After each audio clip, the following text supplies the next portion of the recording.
Saudara, hari ini kita akan belajar firman Tuhan dengan tema tak berubah kasih setia Tuhan. Ratapan pasal 3 ayat 22 sampai 23 yang ditulis oleh Nabi Yeremia.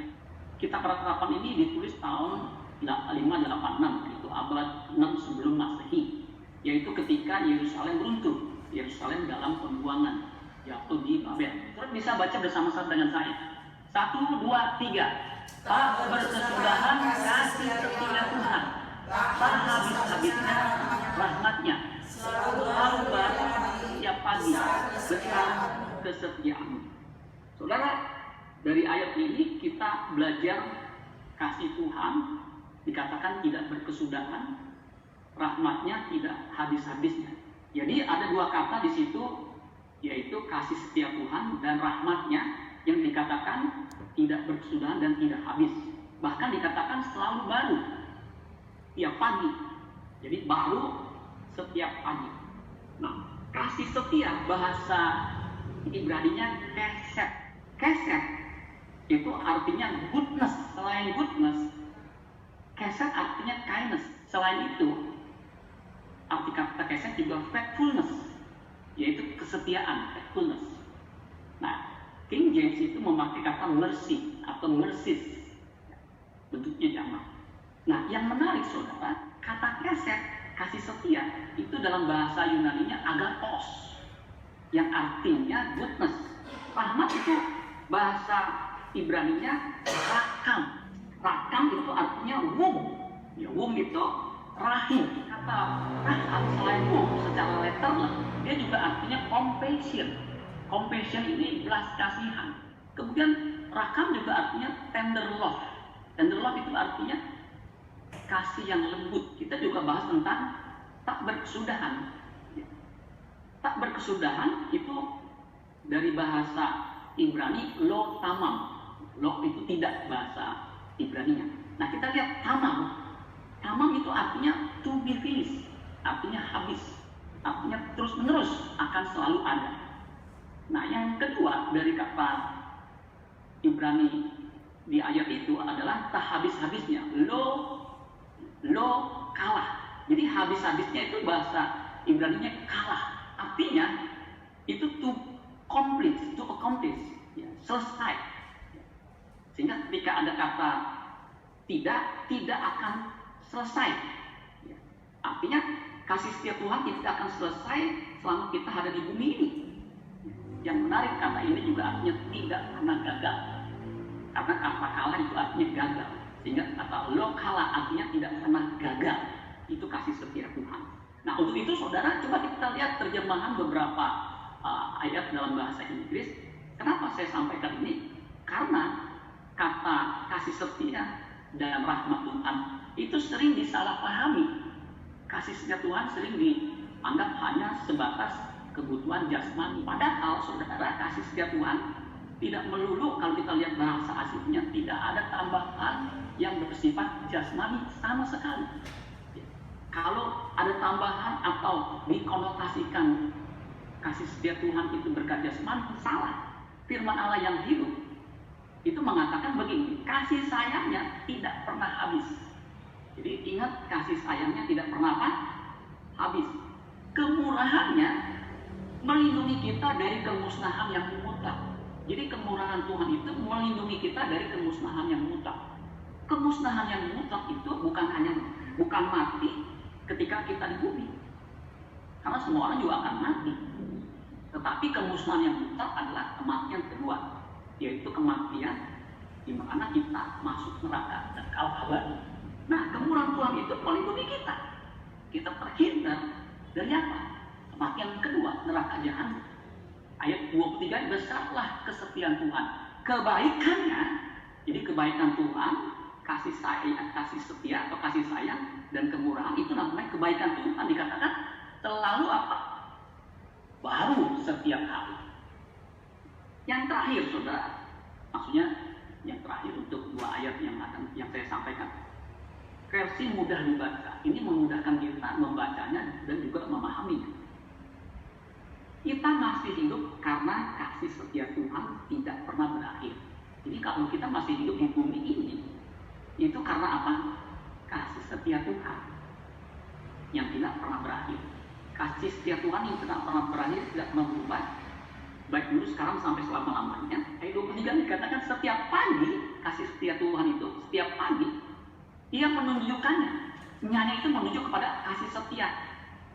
Setiap pagi Ia menunjukkan kasih setia dalam cara yang baru. Jadi caranya pun baru. Bukan hanya segar, menunya segar, tetapi caranya juga baru. Artinya belum pernah kita alami. Engkau sangat benar dan setia. Kita harus memahami Tuhan itu benar dan setia. Nah, dari uraian yang saya sampaikan di atas, sehingga kalau saya boleh simpulkan, kasih setia Tuhan atau kebaikan Tuhan yang tidak pernah berubah sebelum dan sesudah manusia jatuh dalam dosa. Jadi kasih setia Tuhan atau kebaikan Tuhan tidak pernah berubah sebelum dan sesudah manusia jatuh dalam dosa. Kalau dalam konteks kita peratapan, kasih setia Tuhan atau kebaikan Tuhan itu tidak pernah berubah, baik sebelum Yerusalem runtuh maupun sesudahnya.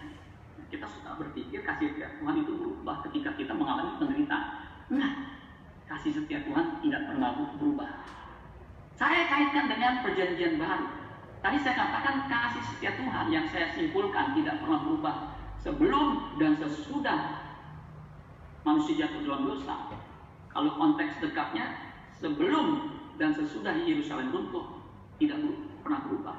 Kalau kita terapkan, Tuhan tetap baik ketika manusia jatuh dalam dosa. Makanya ayat yang paling terkenal di Alkitab, bahkan yang paling banyak dihafalkan oleh orang Kristen, bahkan orang enggak Kristen pun pernah tahu ayat ini. Yohanes 3 ayat 16. Karena begitu besar kasih Allah, jadi kasih Allah itu begitu besar akan dunia ini sehingga Ia mengaruniakan anaknya yang tunggal, Yesus, supaya setiap orang yang percaya kepadanya tidak binasa, melainkan beroleh hidup yang kekal. Nah, itu kasih setia Tuhan. Yesus Kristus yang masuk atau yang datang ke dunia ini, itu kasih karunia Tuhan. Itu karunia Tuhan, itu berkat Tuhan, itu anugerah Tuhan yang tidak pernah berubah itu. Makanya setiap orang yang percaya kepadanya tidak binasa, tidak akan mengalami kemusnahan yang mutlak, melainkan beroleh hidup yang kekal. Nah, hidup yang kekal itu apa? Hidup yang kekal bukan hanya durasinya selama-lamanya, tetapi kualitasnya unggul. Sebelum manusia jatuh dalam dosa, Alkitab mengatakan, Kejadian 1 ayat 26 sampai 27, Alkitab mengatakan, baiklah kita menjadikan manusia menurut gambar dan rupa kita. Jadi manusia dirancangkan itu serupa, segambar dengan Allah. Nah, ketika jatuh dalam dosa, gambaran rupa Allah itu rusak. Makanya Yesus mesti turun dan menebus manusia supaya dikembalikan kepada rancangan yang semula. Makanya di Yohanes 1 ayat 12, Yohanes 1 ayat 12 dikatakan semua orang, tetapi semua orang yang menerimanya. Semua orang artinya siapa saja yang menerima Yesus, diberinya kuasa, eksosia, hak supaya menjadi anak-anak Allah.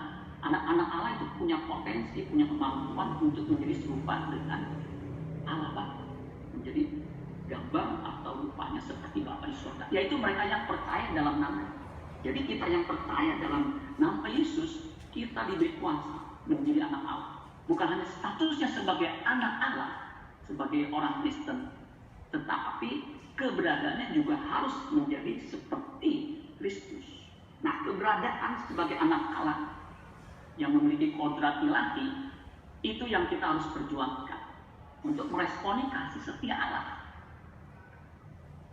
Dan kalau saya boleh simpulkan, kasih setia Tuhan yang tidak pernah berubah, baik manusia sebelum jatuh dalam dosa maupun sesudahnya, yaitu adalah pelajaran rohani yang mendewasakan orang percaya sehingga menjadi seperti Kristus, menjadi seperti putra tunggalnya Yesus Kristus, memiliki gambar dan rupa Allah.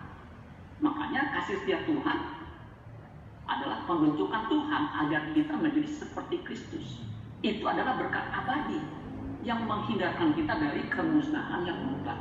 Orang Kristen mesti menyadari kasih setia Tuhan itu dalam makna yang sesungguhnya, bukan hanya soal berkat-berkat jasmani yang seperti saya katakan. Berkat jasmani pada akhirnya tidak akan menolong kita ketika dalam keadaan yang kritis.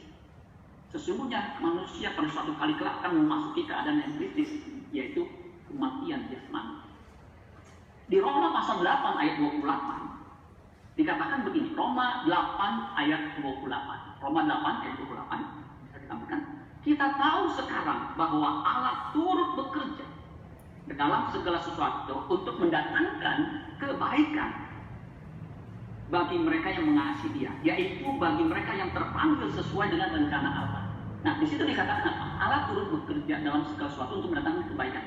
Kebaikan itu seperti yang di awal saya katakan, itu dari bahasa Yunani agathos.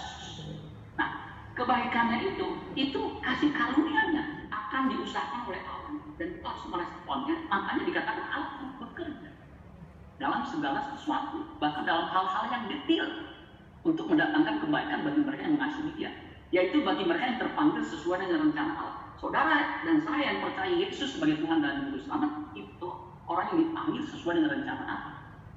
Nah, orang yang dipanggil sesuai dengan rencana Allah, Allah akan bekerja dalam segala sesuatu, hal-hal yang tidak terduga, hal-hal yang kecil. Sepanjang kita mengasihi Tuhan, itu akan dipakai untuk mendatangkan kebaikan.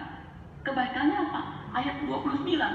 Sebab semua orang yang dipilihnya dari semula, mereka juga ditentukannya dari semula untuk menjadi serupa dengan gambaran anaknya. Anaknya di sini huruf besar, artinya Kristus. Jadi kebaikan Tuhan yang sesungguhnya, yang Tuhan inginkan adalah kita menjadi segambar atau serupa dengan Kristus putra tunggalnya, supaya Dia, Yesus, anaknya itu menjadi yang sulung di antara banyak saudara. Jadi saudara, kalau kita memahami dari perspektif yang benar, kebaikan Tuhan sesungguhnya adalah agar kita menjadi seperti Kristus. Dan Allah bekerja. Dalam The Message mengatakan, ya, secara detail Tuhan itu merancang atau melakukan sesuatu. Makanya ada istilah God is in the detail. Jadi saudara nggak usah khawatir, kesulitan apapun, hal-hal kecil itu Tuhan akan pakai supaya kita memiliki karakter seperti Kristus. Makanya orang Kristen yang mengalami kebaikan Tuhan, dia harus bisa dinikmati. Dia memiliki karakter yang baik. Dia tidak melukai. Dia akan excellent. Dia akan menyenangkan hati Bapa di surga. Sehingga dia tidak akan ditolak. Bukan orang berseru-seru Tuhan yang akan masuk dalam kerajaan surga, melainkan mereka yang melakukan kehendak Bapa di surga. Jadi kalau hanya di mulut tetapi kehidupannya tidak seperti Kristus, dia akan ditolak. Kamu pembuat kejahatan. Kesimpulannya, kebaikan Tuhan yang dalam perjanjian lama disebut keset dan disebut kalah, di perjanjian baru agathos atau kalos, sesungguhnya menjadi serupa dengan Kristus. Menjadi serupa dengan Kristus, orang yang memiliki karakter seperti Kristus adalah orang yang berguna buat kerajaan. Kejadian 39:21 dikatakan, tetapi Tuhan menyertai Yusuf. Bukan hanya menyertai Yusuf, tetapi dikatakan dan melimpahkan kasih setianya, kesetnya kepadanya, dan membuat Yusuf kesayangan bagi kepala penjara. Tuhan bukan hanya menyertai, tetapi melimpahkan kesetnya, kasih setianya, agathosnya kepada Yusuf, dan membuat Yusuf kesayangan kepala penjara itu.